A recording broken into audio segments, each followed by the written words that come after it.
Oi, gente, bom dia. Aqui é o Giro Brasil, programa da Agência Servidores. Normalmente a gente faz esse programa às sextas-feiras, a partir de 10 horas da manhã, trazendo informações, discussões a respeito do serviço e do servidor público. Por isso, o Giro Brasil, nesta sexta-feira, vai tratar das perspectivas e dos impactos da reforma administrativa no serviço público.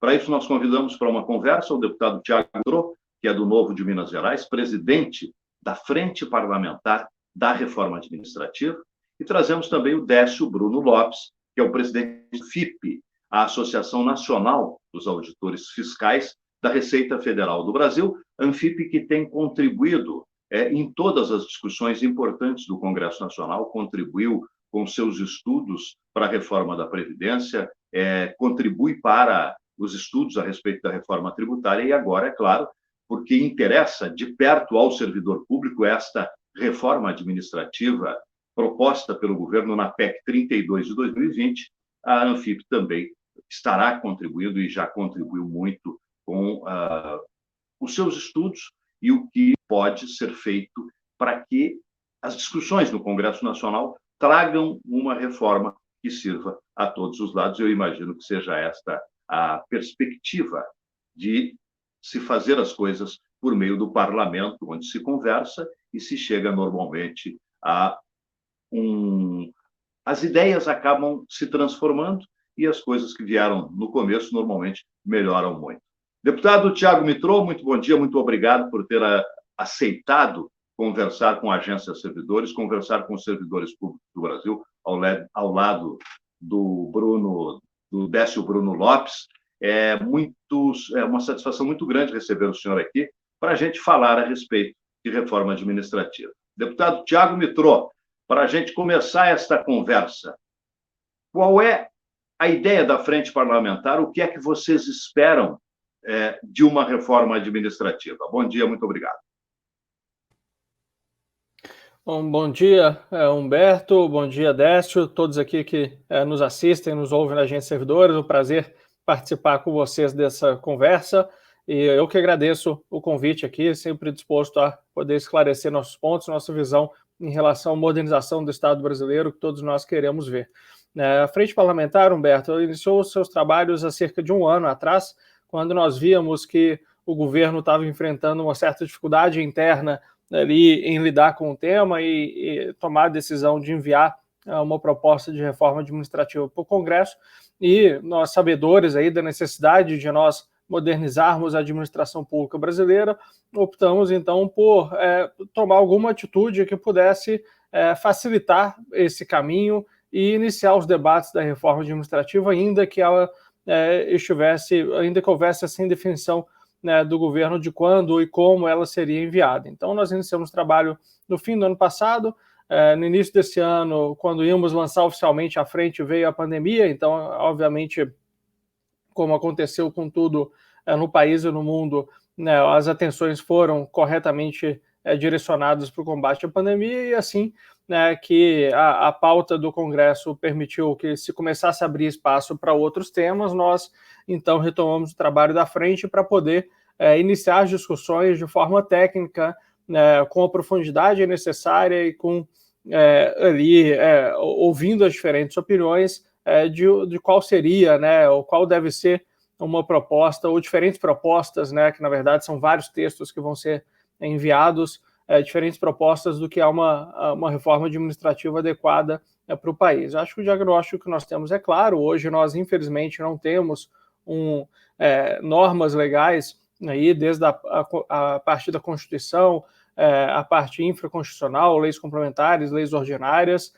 que colocam o país numa vanguarda do funcionamento da administração pública. Pelo contrário, inúmeras das nossas normas são muito antigas e não são mais adequadas para a velocidade que o mundo exige hoje, até para que nós possamos absorver dentro da legislação brasileira os aprendizados que o mundo inteiro teve ao longo das últimas décadas com reformas parecidas. Então, nós acompanhamos ao longo dos últimos 20 anos governos de países desenvolvidos, países em desenvolvimento, governos liderados por partidos de esquerda, por partidos de direita, por partidos de centro, praticamente o mundo inteiro, todo mundo que se preocupa com a criação de um ambiente positivo para o servidor, para a inovação, por reconhecimento dos bons profissionais, e principalmente aqueles que se preocupam, né, por regras que vão facilitar o desenvolvimento de boas políticas públicas e boas entregas de serviços públicos para o cidadão. Todo mundo passou por reformas. O Brasil ficou inerte, né,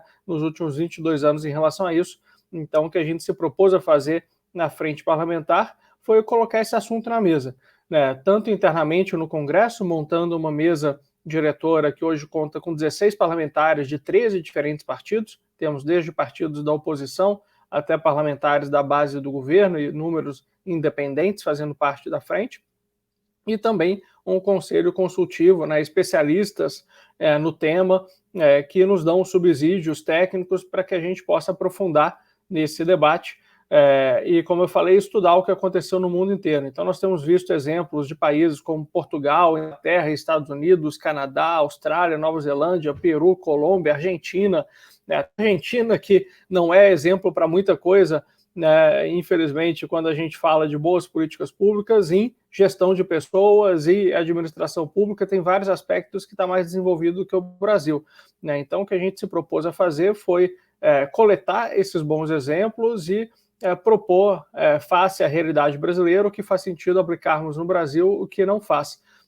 E vamos lançar agora, no fim desse mês, o que nós chamamos da Agenda Legislativa da Frente Parlamentar, para que possamos oferecer ao Congresso e à sociedade como um todo a nossa visão, né, do que deve ser feito para modernizar a administração pública brasileira, no que tange aspectos que estão presentes na PEC enviada pelo governo, mas inúmeros outros papéis aí e necessidades que não estão ainda apresentadas pelo governo, e que nós, se houver possibilidade, né, se não houver visto de iniciativa, apresentaremos no Congresso, ou havendo visto de iniciativa, apresentaremos ao governo para que possamos dialogar com eles a necessidade de se enviar esses textos para o Congresso Nacional, para, como você muito bem mencionou agora há pouco, enviados os textos para o Congresso e se inicia o debate entre os parlamentares e a sociedade de qual é essa visão comum, consensual, que nós podemos ter para tirar o Brasil desse atraso. Então, esse é o trabalho que nós temos feito e estamos aí muito animados com a possibilidade de finalmente iniciar essa discussão de qual é a reforma que o Brasil precisa, né, e qual é aquela que nós acreditamos que deve ser aprovada. Maravilha. Décio Bruno Lopes, uma curiosidade. A Anfip, é claro, já viu a proposta do governo. Vocês já fizeram um primeiro diagnóstico? É melhor que ela chegue ao Congresso Nacional por proposta de emenda à Constituição, que exige um número de 2/3 para ser aprovada? Quais são as primeiras impressões do funcionalismo público, representado pela Anfip, desta proposta que veio do governo? Olha, na nossa análise, depois de, vamos dizer assim, de passar por mais de 30 anos de serviço público e na Anfip sempre discutindo as questões de Estado, a primeira impressão dessa PEC é de que ela é uma PEC mais fiscalista, está mais preocupada com o volume de despesa de pagamento de pessoal do que realmente a melhoria de serviço público. Que o que se discute muito é que a folha está muito alta, que a folha de pagamento de servidores consome grande parte das receitas da União, e aí a gente vem naquela seguinte questão: qual é a proposta de melhoria de serviço público? O que se colocou o que vem sendo colocado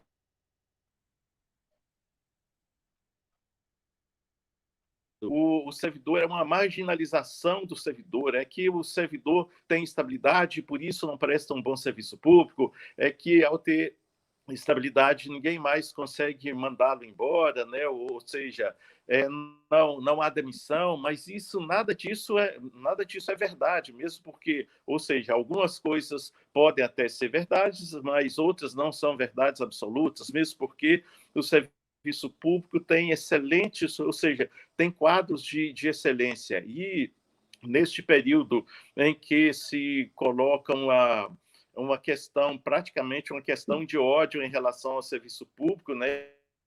Que o privado é o melhor negócio, é que uma política ultraliberal em que o privado parece estar se sobrepondo ao público. A gente faz a seguinte pergunta: na PEC 32, qual é realmente a proposta de melhoria de serviço público? A gente passa a ter uma ideia, então, com essa PEC também, que nós temos 3 estados, né?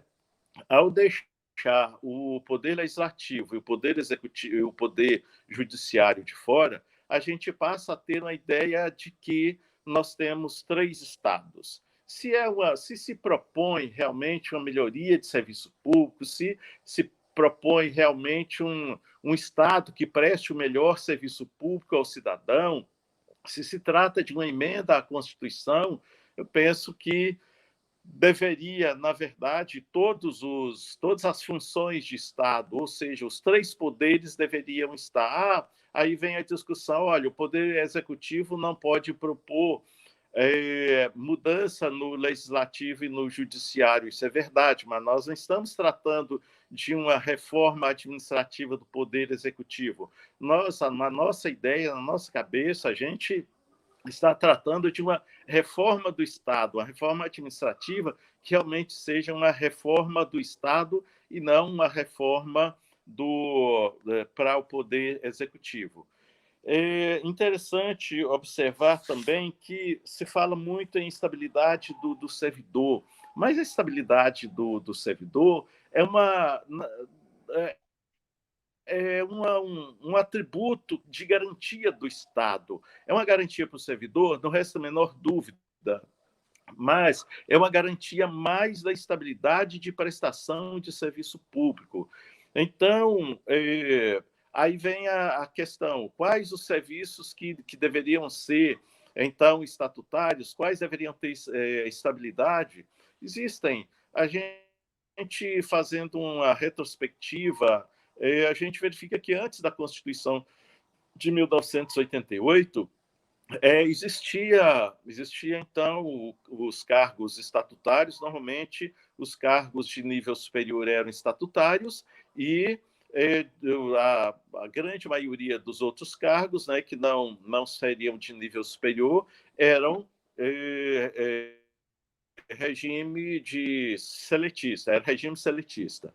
E veio a Constituição de 1988 e colocou, então, estabeleceu um regime jurídico único. E esse regime jurídico único, na verdade, era um regime de trabalho. E um regime de trabalho que se convolou também, houve uma mistura entre regime de trabalho e regime de previdência, em que todos aqueles que eram seletistas vieram a se tornar também estatutários e vieram a ter direito ao regime próprio de previdência, e que acabou, na verdade, aumentando as despesas dos regimes próprios. Só que nós temos que verificar que essa questão da despesa que a gente estava dizendo, uma das questões que já se resolveu foi desde a emenda 41, quando acabou com a emenda 41, que tratou da reforma da Previdência, ela acabou com a paridade e integralidade, né? Então, em termos de despesa com pessoal, despesa com previdência, nos próximos 30 anos, nós não vamos ter praticamente quase nenhum servidor que tenha paridade e estabilidade, paridade e integralidade. Nesse sentido, a PEC 103 ainda, ela trouxe a questão de não garantir mais ao servidor público um regime próprio de previdência, né?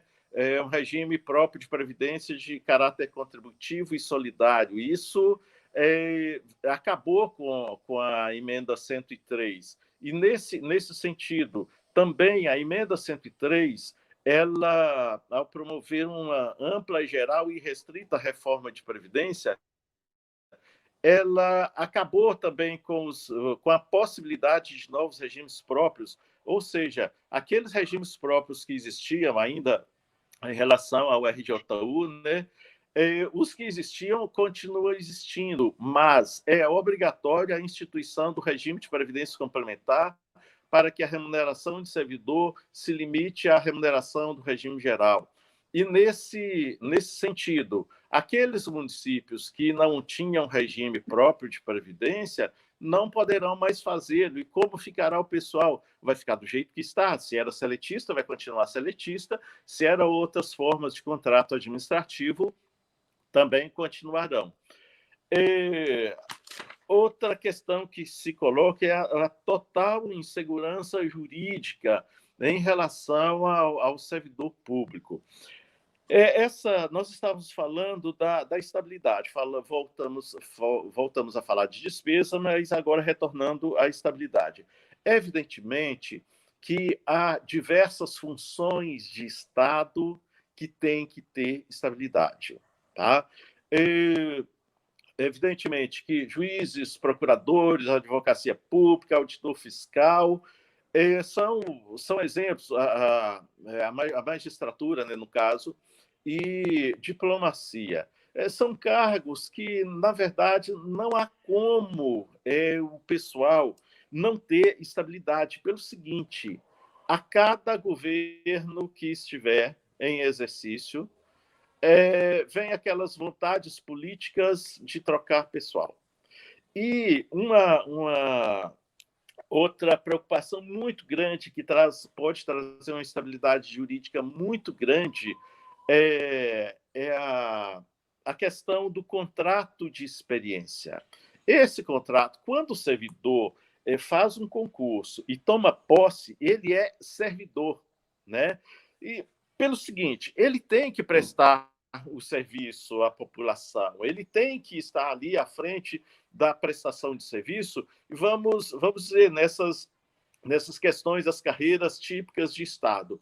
Durante esse contrato de experiência, que não se sabe de quanto tempo vai ser, hoje o estágio probatório é de 3 anos, esse contrato de experiência, quando o servidor está sob um contrato de experiência, sendo que ele pode ser, ao final daquele contrato de experiência, que é uma questão do Instituto da Atividade Privada sendo trazida para o serviço público, como que ficariam as notificações?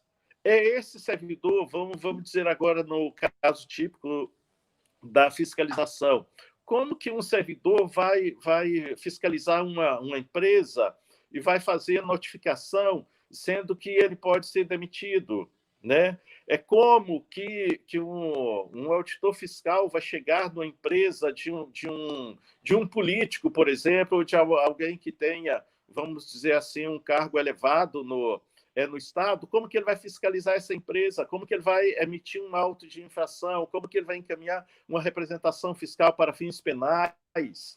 Então, são coisas assim e quais são, efetivamente, essas carreiras típicas de Estado? Existe projeto de lei que, tramitando no Congresso ou nas gavetas do Congresso Nacional, com quase 20 anos, ou mais de 20 anos. E quem são essas carreiras típicas de Estado? Né? Na reforma administrativa do Bresser Pereira, já vieram as condições, já existem as condições em que o servidor público pode ser demitido, que não existem, são as leis ou leis complementares que permitam essa questão de avaliação de desempenho. A avaliação de desempenho já existe, só que, às vezes, ela não é feita de acordo como deveria ser. Mas, ao nosso ver, nós não somos contrários a reformas, nós achamos que precisa efetivamente de inovação, mas uma série de vezes, a maior parte das vezes, se o serviço público não funciona como deveria funcionar, não é por conta de servidores, mas sim por falta de condições de trabalho, por falta de recursos para investimento em serviço público. E, às vezes, até por os recursos que são destinados ao serviço público, eles se somem em decorrência da corrupção. Tá? Então, são todos esses casos, essas questões que devem ser, a nosso ver, tratadas na discussão no Congresso Nacional. Obrigado, Décio. Humberto. Sabe, eu fiquei curioso, deputado, pelo seguinte, o servidor público tem uma preocupação grande, e é natural que ele tenha, porque ele se sente o grande atingido com a reforma. E aí eu vou fazer aqui o advogado do diabo, porque eu não sou servidor público, eu sou apenas um jornalista que presta um trabalho à Agência de Servidores, e gostaria de fazer ao deputado uma pergunta de público, né? O público gostaria que o serviço fosse melhor prestado. E aí eu queria só colocar um pequeno exemplo, por exemplo, do aposentado que, bem velhinho, às vezes doente, precisa ir ao INSS para fazer a sua prova de vida.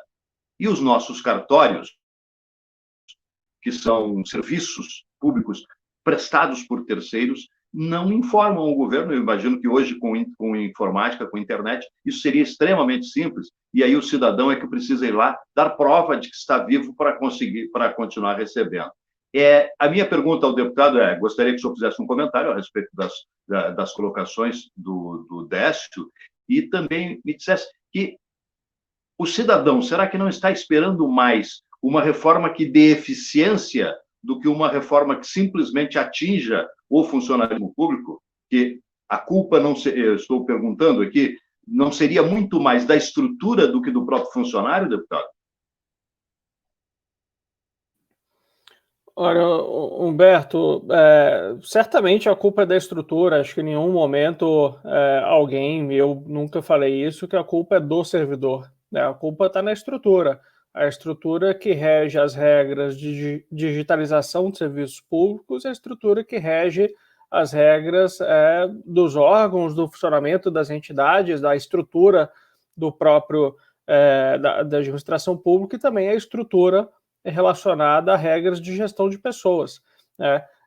Tudo isso que nós estamos falando é estrutura, não é culpa do servidor que prestou concurso público, tomou posse e está hoje na repartição. Ele não é o culpado, ele é inclusive uma vítima do sistema atual, que não valoriza e não cria incentivos para diferenciar o bom servidor que entrega mais resultados daqueles servidores que são a minoria, mas que muitas vezes não conseguem produzir como a população tem expectativa que ele produza. Acho que concordo aqui com o Décio, é um discurso de vilanizar o servidor público, é um discurso errado e um discurso injusto, né, que nem eu, nem nenhum colega meu da Frente Parlamentar da Reforma Administrativa adota. E o que nós temos que mudar, então, é justamente a estrutura. Agora, eu vou pegar o exemplo específico que você mencionou do INSS. Essa questão, primeiro, de prova de vida presencialmente, é inadmissível que em 2020 isso ainda seja feito dessa forma e que requeira um intermediário, né, muitas vezes, para fazer isso. Com a digitalização, com a tecnologia que a gente tem hoje, tem formas muito mais eficientes de você efetuar, né, essas provas de vida. Mas dá um outro exemplo do INSS, como nós sabemos, agora tem um excesso aí de demanda e tem uma fila grande para processar, né, os pedidos de aposentadoria juntos ao INSS. A alternativa antiga que se dava era: nós temos um excesso de demanda que, ainda que seja temporário, abre o concurso público, e aí você amplia a capacidade de atendimento, né, de uma estrutura como o do INSS para uma demanda de pico, né? E depois que esse pico acaba, com digitalização, com alguma melhoria de processo, você acaba tendo excesso ali de servidores naquela função, e pelas regras atuais você não consegue nem movimentar esse servidor dessa função para uma outra função onde haja uma demanda, né? Então, o correto é você ter um contrato determinado, de tempo determinado para esse servidor, que vai ser contratado por um período de 3 anos, 5 anos, sabe, sei lá quanto tempo, para atender a esse pico, e depois que a função não é mais necessária, não tem por que você manter essa equipe ali, sendo que não tem mais um trabalho a ser feito especificamente. Então é esse tipo de regra. Isso eu estou dando exemplo específico do INSS porque você pontuou, mas isso acontece o tempo inteiro na administração pública.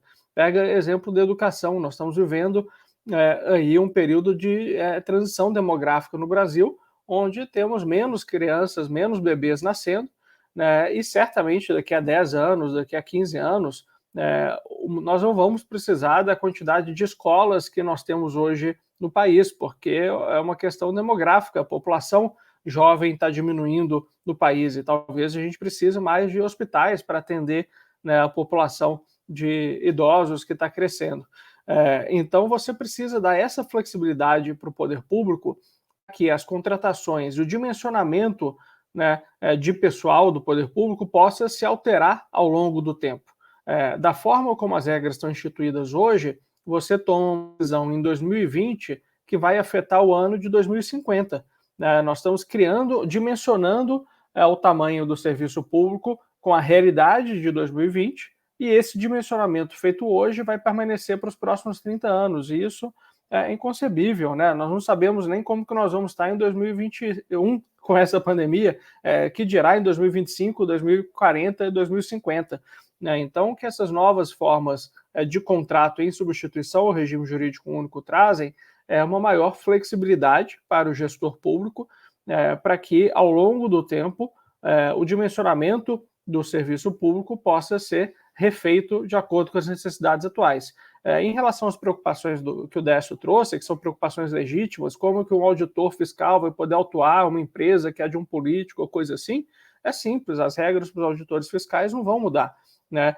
As carreiras típicas de Estado, que inclusive a Anfip reconhece que há carreiras típicas de Estado e carreiras que não são típicas de Estado, né, por fazer parte do FONACAT, que é o Fórum Nacional das Carreiras Típicas de Estado, a Anfip reconhece que há essa diferenciação no serviço público. Né, e aquelas carreiras a serem consideradas típicas de Estado, elas vão permanecer com as regras de estabilidade.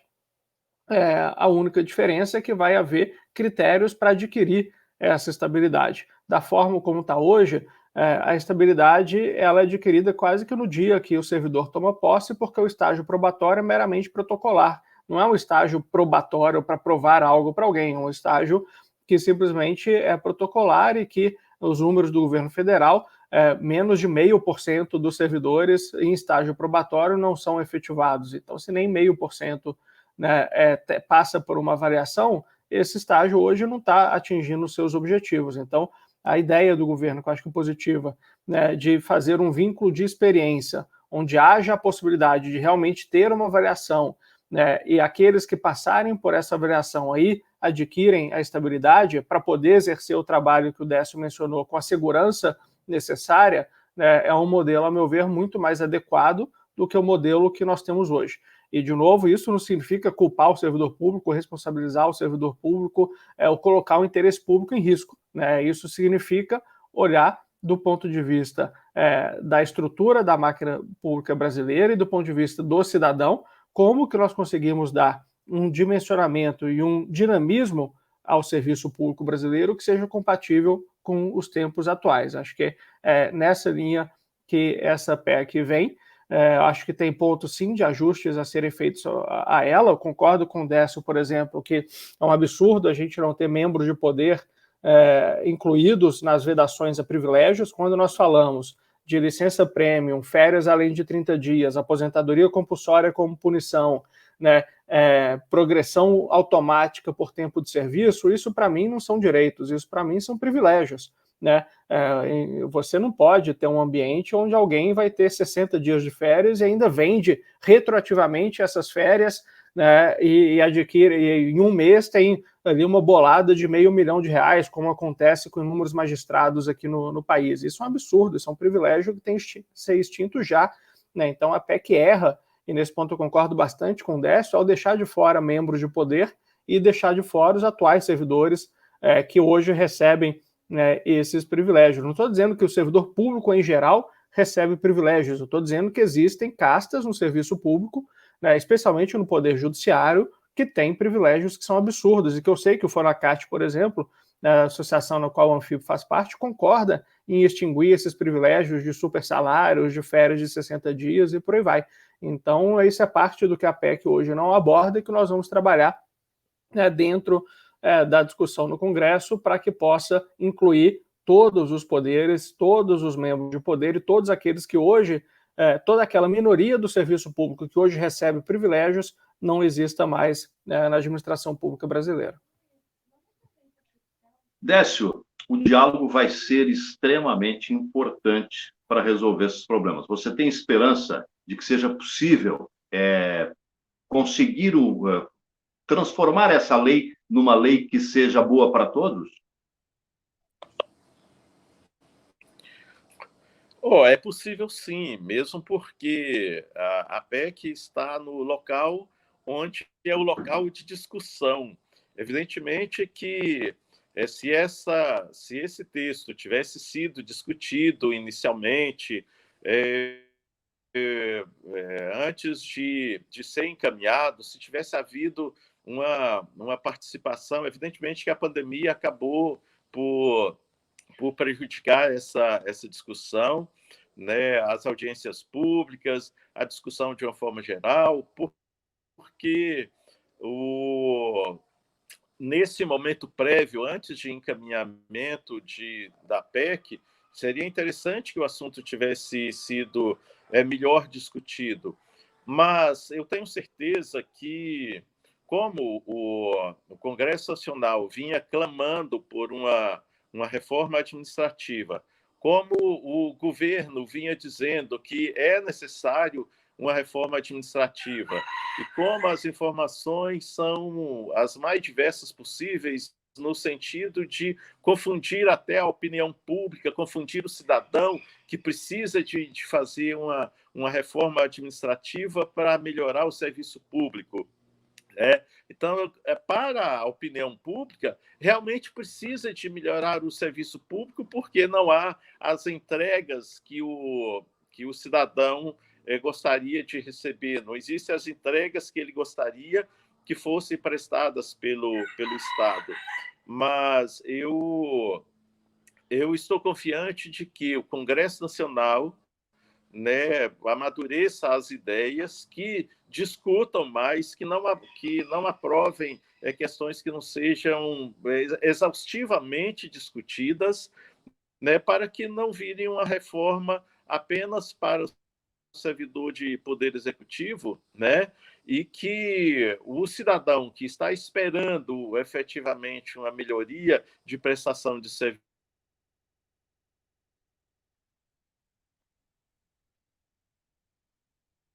público, nada mudou.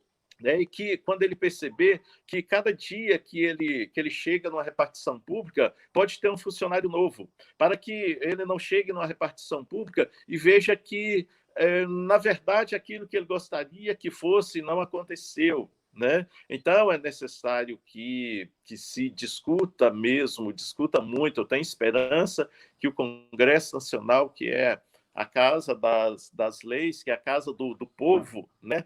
Então, que seja do povo para o povo, né? Esteja não preocupado com a reforma que diminua o Estado brasileiro, mas vai diminuir por uma parte, diminuir pelo público e aumentar pelo privado, mesmo porque, como diz o deputado Mitrô, uma questão extremamente importante é exatamente a digitalização, o governo digital. Só que a máquina não faz. A máquina é programada para poder fazer. E quando se fala em digitalização, fala-se em redução de pessoal. Evidentemente que tudo que vai ser feito digitalmente tem que ter servidor por trás, tem que ter um servidor que esteja efetivamente fazendo ou dando melhor tratamento aos dados. Mesmo porque, não vamos dizer, as máquinas não são infalíveis, assim como não são infalíveis os servidores. A digitalização resolve muito, a digitalização melhor, traz a possibilidade de melhoria, mas a digitalização por si só ela não resolve o problema da prestação de serviços. E voltando a dizer, se estamos tratando de uma proposta de reforma do Estado brasileiro, reforma administrativa do Estado brasileiro, é necessário que as discussões girem em torno do Estado brasileiro e não apenas de algumas funções do Estado brasileiro. Voltando a questão das carreiras típicas de Estado. É necessário que o Congresso enfrente, de uma vez por todas, a definição dessas carreiras e que, pelo menos, tenham regras gerais para essas carreiras no bojo da PEC, pelo seguinte, se deixar para a lei ordinária, se deixar para a lei complementar, se deixar para a lei ordinária e depois para o decreto, pode ser que não saia coisa boa, tá? Então, nesse sentido, é necessário que regras gerais para carreiras típicas de Estado, para núcleo específico de Estado, tenham algumas garantias constitucionais, alguns preceitos constitucionais, para que não deixe ao bel prazer de uma lei ordinária o tratamento da questão. E quem fica prejudicado? Todos, seja servidores, seja o Estado brasileiro e, por consequência, o cidadão que espera do Estado o retorno em melhores serviços. Eu gostaria de dizer aí que nessa possibilidade que traz a PEC, os contratos terceirizados. Na verdade, a terceirização do serviço público ela já existe, ela sempre existiu, né? E a terceirização no serviço público não significa que seja melhoria dos serviços, mesmo porque nas empresas terceirizadas, muitas vezes, a remuneração é precária, as condições de trabalho são precárias. Isso, exemplos que eu já assisti no serviço público, de funcionários de empresas terceirizadas que não recebiam há mais de 3 meses. Nós teríamos que a gente teve que fazer vaquinha para poder contribuir de alguma forma com a condição de trabalho deles. E, às vezes, nem iam trabalhar porque não tinha recebido vale-transporte, não tinha dinheiro nem para pagar a passagem, né? E isso é sinônimo de terceirização. E, na verdade, a questão das avaliações no serviço público, as progressões e promoções, na verdade, já existem, cada carreira tem lá a sua escala remuneratória e que o servidor, na verdade, está... uma das questões que se coloca é que, às vezes, o servidor acaba por chegar no topo da carreira muito cedo. E com a extinção de anuênios, quinquênios, isso aí já é até uma questão também que uma coisa se liga à outra. No Poder Executivo, já há muito tempo, desde o governo Fernando Henrique Cardoso, as férias-prêmios acabaram. Férias-prêmios acabaram e transformou em licença-capacitação. Os anuênios já não existem mais, desde aquela época também, desde 1996. Acabou o quinquênio, acabou o anuênio, acabou o férias-prêmios. Servidor do Poder Executivo Federal não tem nada disso. E isso acaba passando para a opinião pública como se a gente tivesse tudo isso, que não é verdade. E em decorrência de anuênios que não existem mais, de quinquênios também que não existem, na verdade, aquele servidor que entrou, dependendo da carreira, o servidor que entrou, que há mais de 20 anos já está no serviço público, o servidor que entrou há pouco tempo, daí a pouco ele chegar ao final da carreira, ao topo da carreira, realmente vamos dizer assim, é um desincentivo para aqueles que já ficaram, que trabalharam a maior parte da sua vida, né, sendo expostos a riscos, sendo expostos à opinião pública, né, e penso que a questão de mérito para a progressão em carreira realmente de organização de carreiras, realmente é uma situação em que a gente tem enfrentado no serviço público e ela é interessante também, essa discussão. A questão da meritocracia, basta que o serviço público, basta que as instituições treinem seus servidores. Existe a licença-capacitação, que nem todos conseguem fazer uma licença-capacitação, tem uma licença-capacitação, e mesmo assim é uma licença de 3 meses, o que precisa exatamente de preparação do servidor para prestar melhor serviço. Proporcionar a ele cursos de capacitação mesmo, ainda que seja curso de pós-graduação, seja de mestrado, seja de doutorado, naquelas áreas que ele precisa de melhorar para que, até nesse sentido, tenha condição de melhorar a sua avaliação, a sua progressão funcional, mesmo porque uma das coisas que se coloca é que a progressão, a mudança de faixa não se resuma apenas a período, mas que seja a tempo mais capacitação, tempo mais condição de prestação de serviço e de especialização.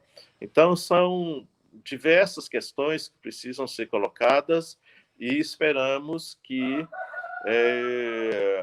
essa reforma, essa PEC, ao ser discutida no Congresso, também pense em todas essas situações, que não deixe nada de fora. E, ao final, mostre efetivamente para a população, para o cidadão de uma forma geral, em que melhorou de fato, né? Humberto. Obrigado, Décio. Deputado, eu estava observando aqui, nós tivemos algumas participações, eu anotei alguns nomes que apareceram aqui na tela, não sei se o deputado chegou a ler as observações. Quero agradecer aqui as participações da Fátima, da Vanessa, da Andréia, do Fábio Amorim, e eu percebi o seguinte, a Fátima perguntou sobre GEDAT, eu acho que é gratificação de desempenho, mas praticamente todas as pessoas que participam sempre trazem a questão da estabilidade. Parece que é a que dói mais no servidor. Como é que o senhor acredita, deputado, que isso poderia ser resolvido para que não provoque essa chuva de críticas, principalmente por parte do servidor? Ora, Humberto, acho que primeiro a gente precisa entender o que de fato está sendo proposto. O que está sendo proposto não é o fim da estabilidade de forma irrestrita para todos os servidores e que vai permitir que, trocando o político que está na frente de um governo, ele retire 100% dos servidores e coloque só os seus cabos eleitorais, né? Isso é o que acontece hoje em muitos casos com o número de cargos comissionados que a gente tem hoje no país, com as negociações do governo com o Centrão, que acontece no governo Bolsonaro, que acontecia no governo Temer, acontecia nos governos Lula e Dilma, onde cargos públicos eram loteados para partidários. Inclusive, nós tínhamos servidores estáveis, né, que se filiavam a partido político do presidente para ter acesso a cargos de maior remuneração. Esse tipo de coisa tem que acabar. Não tenho a menor dúvida disso, mas a PEC não trata desse ponto e não coloca em risco o atual sistema no que se refere a isso, né? Eu costumo falar que a estabilidade, ela não é mexer na estabilidade não é uma bala de prata para resolver todos os problemas do serviço público, mas também a estabilidade da forma como é hoje no Brasil não pode ser vista como um manto sagrado que você não pode nem rediscutir as condições nas quais ela é adquirida hoje no Brasil, né?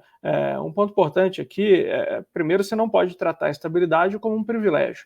A estabilidade, ela é um instrumento legítimo que existe em inúmeros países do mundo, né, para preservar o interesse público e proteger o cidadão para que um político de plantão não faça ali uma coerção de um servidor ou não exija uma atitude que vá contra o interesse público para beneficiar o próprio político ou seu grupo, como acontece hoje, né? Então, a estabilidade, ela é um instrumento legítimo que deve permanecer para aquelas funções que lidam com esse tipo de coerção. Agora, você dizer que o assoprador de vidro, o operador de telex e o operador de videocassete, que até hoje estão na folha de pagamento do governo federal, tem a estabilidade para proteger o interesse público, eu acho que daí é um exagero, né, que é justamente o que essa PEC traz para que seja revisto. A PEC traz 5 novos tipos de vínculo do servidor com o serviço público, né, com o Estado brasileiro em substituição ao regime único, ao regime jurídico único. O primeiro é o regime das carreiras típicas de Estado, onde após adquirida, né, a condição da estabilidade, o regime é muito parecido, se não igual, ao que nós temos hoje do regime jurídico único, onde toda essa proteção que eu falei vai existir para o delegado de polícia, vai existir para o diplomata, vai existir para as carreiras de Estado que mexem com esses temas sensíveis.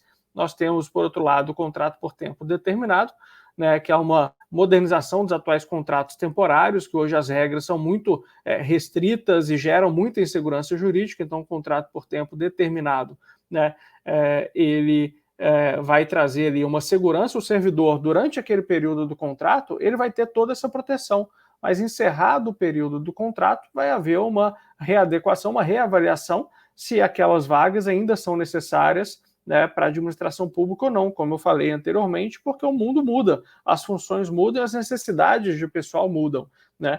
E por último, você vai ter o contrato por tempo, por último não, ainda tem outros, você vai ter o contrato por tempo indeterminado, que o contrato pode ser extinto com uma facilidade que hoje não existe, quando houver obsolescência da carreira, quando houver redimensionamento, né, do serviço público, quando houver ali, o que eu acho que tem que acontecer também, a regulamentação da avaliação de desempenho, né, para que você possa ter ali a exoneração do servidor que não apresenta o desempenho adequado, né? Então, esses são os tipos de contrato que existem. Além disso, a gente tem o vínculo de experiência, que viria em substituição ao estágio probatório, que, como eu já falei aqui, os números mostram, são meramente protocolares. O vínculo de experiência é um vínculo...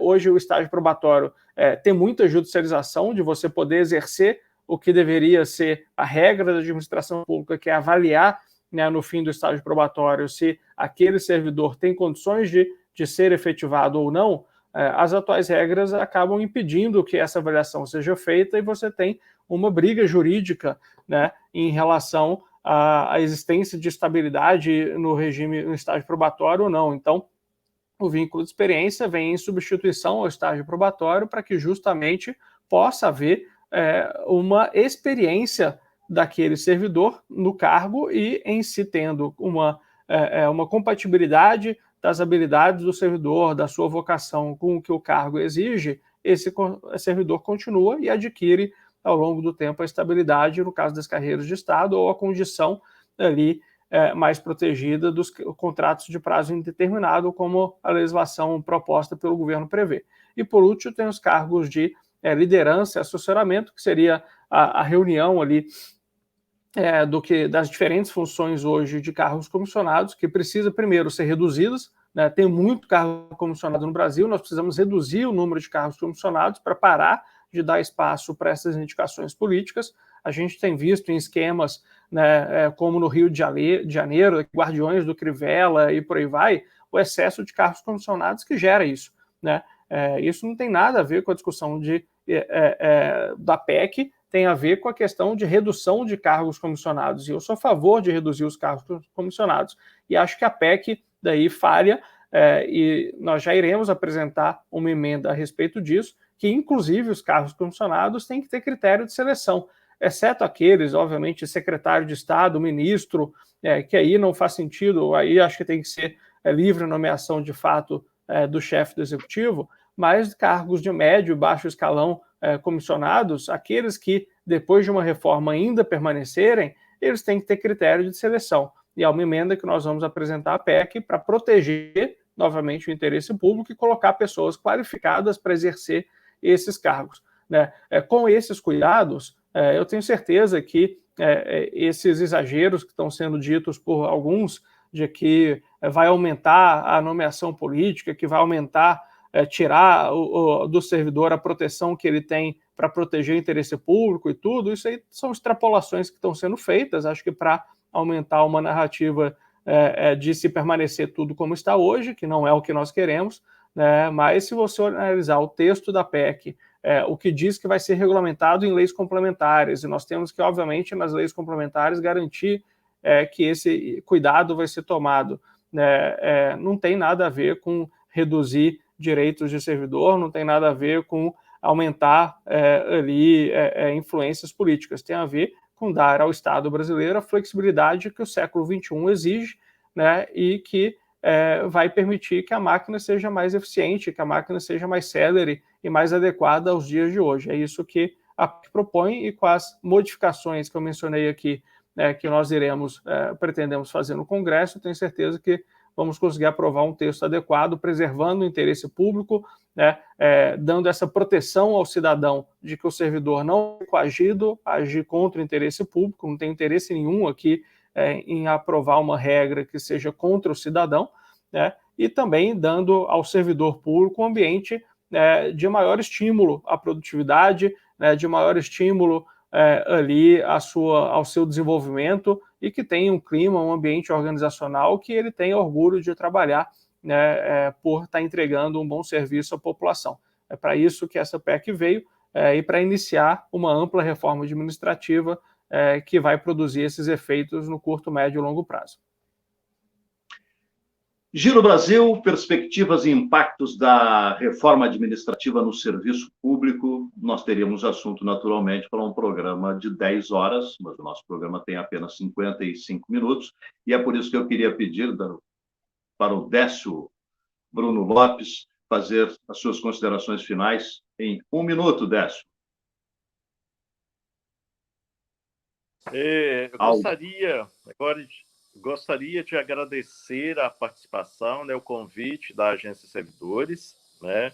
Gostaria de agradecer a participação de todos os nossos internautas e agradecer também esse debate com o deputado Mitrô. Já é a segunda ou terceira vez que a gente se vê nesse debate e realmente esse debate é que vem trazer o amadurecimento das ideias.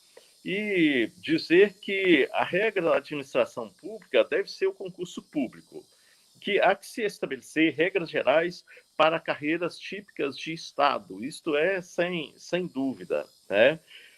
Os cargos comissionados, concordo com o deputado plenamente que para os cargos comissionados deva existir critérios de seleção, mesmo porque, no caso dos cargos comissionados, serão aqueles que irão definir uma série de vezes as regras de funcionamento do órgão e que podem ocorrer, se não existirem esses critérios de seleção, podem ocorrer situações em que aquele que comanda o órgão, que vai dar as ordens ao servidor, na verdade, nem tenha conhecimento daquilo que se passa na prestação de serviço a que se propõe aquele órgão. E que realmente essa PEC ela preserve o serviço público e que o servidor tenha condições normais de trabalho, condições de tranquilidade de prestação do serviço. A rotatividade, essa PEC, ela possibilita a rotatividade no serviço público.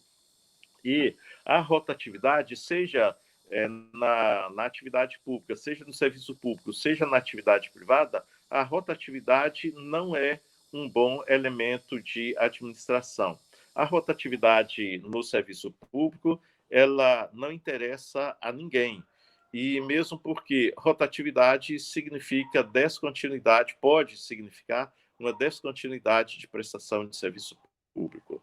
Mais uma vez, agradeço a participação. Nós temos que discutir o assunto, o Congresso tem que discutir muito o assunto, não pode ser uma PEC que tenha que ser aprovada de afogadilho. Não há necessidade para isso. Há necessidade, sim, de modernização do Estado brasileiro, isso ninguém tem dúvida. E com isso, mais uma vez, muito obrigado, Humberto, muito obrigado, Agência Servidores, muito obrigado a todos os nossos ouvintes. Muito obrigado, deputado, por se dispor a discutir, e discutir amplamente junto ao Congresso, porque é isso que nós precisamos, é isso que a população brasileira precisa. E o Congresso Nacional é a única esperança de leis melhores e de melhores dias. Muito obrigado. Nós aqui agradecemos, Décio, deputado Tiago Mitrô, para suas considerações finais. Humberto, agradeço aqui o convite da Agência Servidores, ao Décio, que, como ele mesmo mencionou, tem participado de inúmeros debates onde eu também tenho estado presente. Eu tenho como princípio sempre estar disponível para quem quer que queira dialogar e conversar, apesar, né, de, infelizmente, muitas vezes nós temos um público que não é muito educado nas suas colocações e que fazem ilações por não conhecer o meu trabalho. Eu vou estar sempre presente, dando aqui a cara a tapa e agindo, né, em prol do Brasil. Eu sou hoje, Humberto, o deputado mais econômico da Câmara né, dos deputados. Todos os meus assessores passaram por processo seletivo para ingressarem no meu gabinete, né? Não existe rachadinha, talvez esses aqui que estão comentando estejam acostumados com os deputados que eles votaram, mas no meu gabinete isso, né, não é uma prática. Todos passam por avaliação de desempenho periódica e são valorizados e são reconhecidos de acordo com o desempenho deles. Então é isso que eu quero, é isso que eu pratico, né, no meu gabinete, tendo respeito ao dinheiro público, tendo respeito aos servidores, inserindo boas práticas de gestão. É o que eu quero ver em todo o serviço público brasileiro, né, e vou manter firme essa defesa do interesse público e do cidadão. Afinal de contas, nós políticos e todos os servidores têm como objetivo final não o interesse próprio, não deveriam ter como objetivo final não o interesse próprio, mas sim o interesse em bem servir a população brasileira. E tenho certeza que todos aqueles que não estão olhando para o próprio umbigo, mas sim olhando para o cidadão que mais precisa, vão ser favoráveis a uma reforma administrativa ampla e vão contribuir com educação para o aprimoramento do debate para que nós possamos modernizar finalmente a administração pública brasileira. Então, agradeço aqui o convite, estou sempre à disposição, sua, da Anfip, de todos os servidores que estão realmente dispostos a dialogar para que a gente possa avançar nessa legislação. Muito obrigado e um bom dia a todos. Deputado Tiago Mitrô, muito obrigado pela gentileza de nos atender. Décio Bruno Lopes, muito obrigado pela parceria com a Agência Servidores. Nós agradecemos a todos os internautas que participaram, que acompanharam esta transmissão ao vivo. Você pode encontrar este material lá em www.agenciaservidores.com.br. Muito bom dia a todos, muito obrigado pela audiência. Continue nos acompanhando no Facebook, no YouTube, ou no Instagram, ou lá na página da Agência Servidores, e nós voltamos, possivelmente, com um novo programa a respeito de um outro assunto importante para o servidor público na próxima sexta-feira. Muito obrigado a todos, muito bom dia. A Agência de Notícias com cobertura do Congresso Nacional e de Brasília sobre temas de interesse dos servidores públicos e serviços públicos é uma extensão aos setores de comunicação dos sindicatos e associações, levando seus conteúdos para além de suas carreiras, em tempo real, boletins de notícias, entrevistas, programas de debates e podcasts, mobilizando e influenciando na formação de opinião da maior categoria de trabalho do Brasil. Agência Servidores.